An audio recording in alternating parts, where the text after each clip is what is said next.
Assalamualaikum warahmatullahi wabarakatuh. Alhamdulillahirrabbilalamin. Kita bisa belajar bersama kembali di pelajaran Akidah Akhlak kelas 12 semester 1 ini. Marilah kita mulai pembelajaran hari ini dengan membaca basmalah bersama-sama. Mudah-mudahan diberikan Allah kelancaran dan kemanfaatan ilmu. Bismillahirrahmanirrahim. Tema kita kali ini adalah tentang kunci kerukunan antar umat beragama. Kunci kerukunannya seperti apa? Antar negara, kunci kerukunannya seperti apa? Antar warga negara, kunci kerukunannya seperti apa? Nanti akan kita bahas. Silakan disimak slide-nya sambil saya terangkan. Kerukunan di dunia, tidak hanya di Indonesia, itu kuncinya pada 4 hal. Yang pertama, tasamuh. Tasamuh adalah toleransi. Kemudian musawah, penyamaan derajat. Yang ketiga, tawasud atau sikap moderat. Dan yang keempat adalah ukhuwah atau persaudaraan. Kita bahas satu persatu di sini.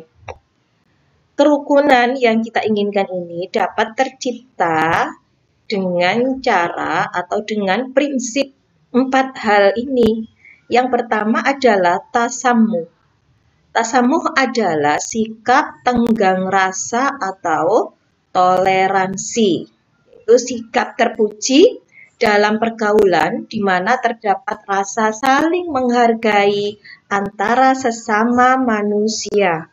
Tapi tentu saja dalam batas-batas yang digariskan oleh agama Islam. Jadi tasamuh atau toleransi ini tidak berarti memperbolehkan segala sesuatunya. Harus dengan batas-batas tertentu yang diperbolehkan oleh agama Islam.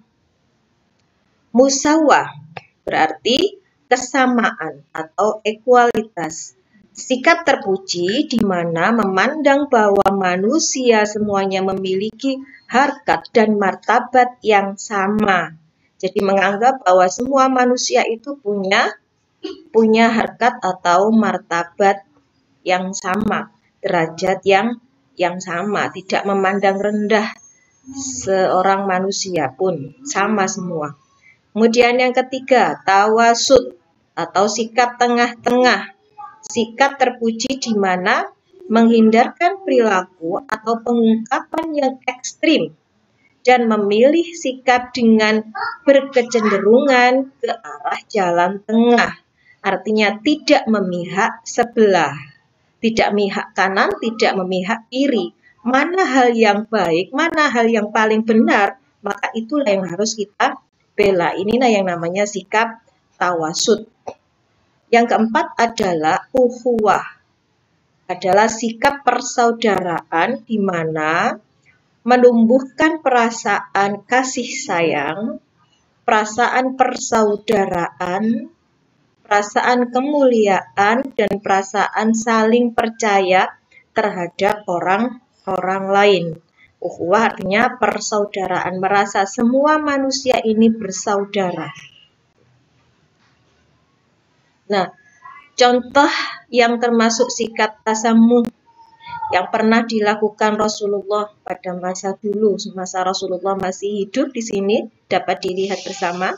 Di kota Madinah, Rasulullah tidak sungkan berdampingan dengan pribadi Yahudi ataupun Nasrani, dengan pribumi ya di sini.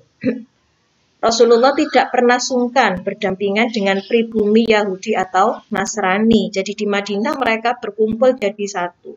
Tapi tidak ada permasalahan karena sikap tasamuh atau toleransi. Tentu saja tadi dengan hal-hal atau batasan-batasan yang diperbolehkan oleh agama Islam.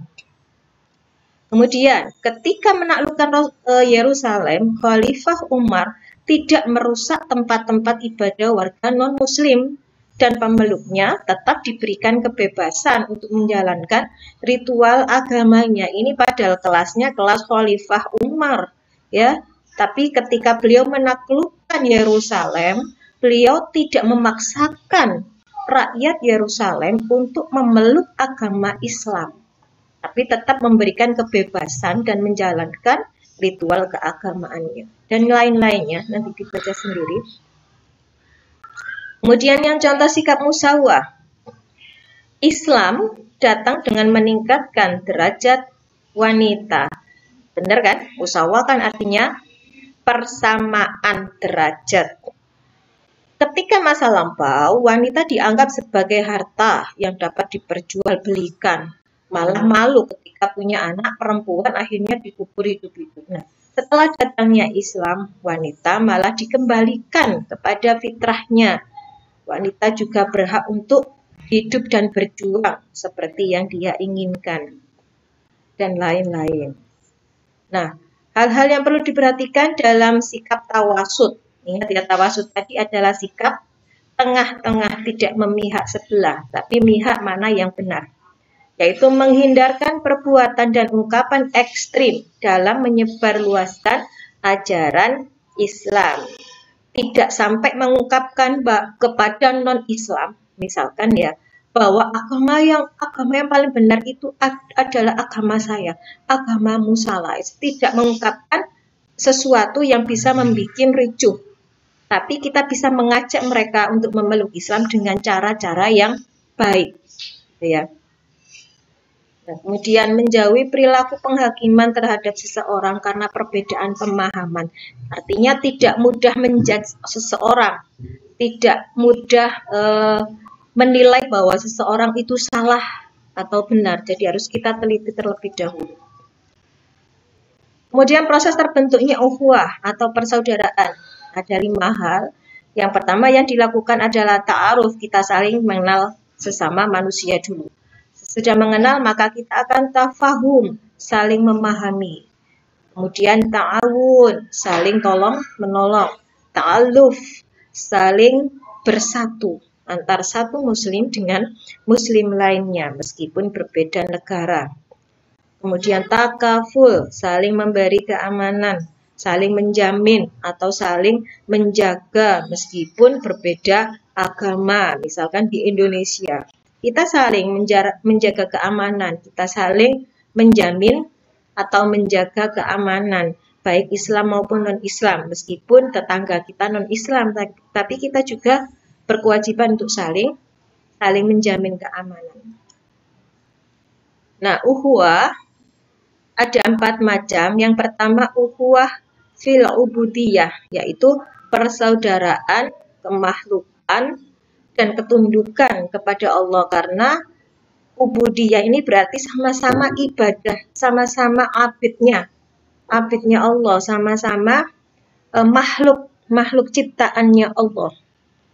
Maka harus bersaudara. Kemudian ukhuwah fil insaniyah atau basyariyah, yaitu persaudaraan dari seluruh manusia karena berasal dari satu ayah dan satu ibu, sesama manusia, saling bersaudara. Kemudian ukhuwah fin nasab wal wataniyah, persaudaraan karena kesamaan dalam keturunan dan kebangsaan, sesama warga negara Indonesia, sesama suku Jawa, sesama warga Jawa Timur ini.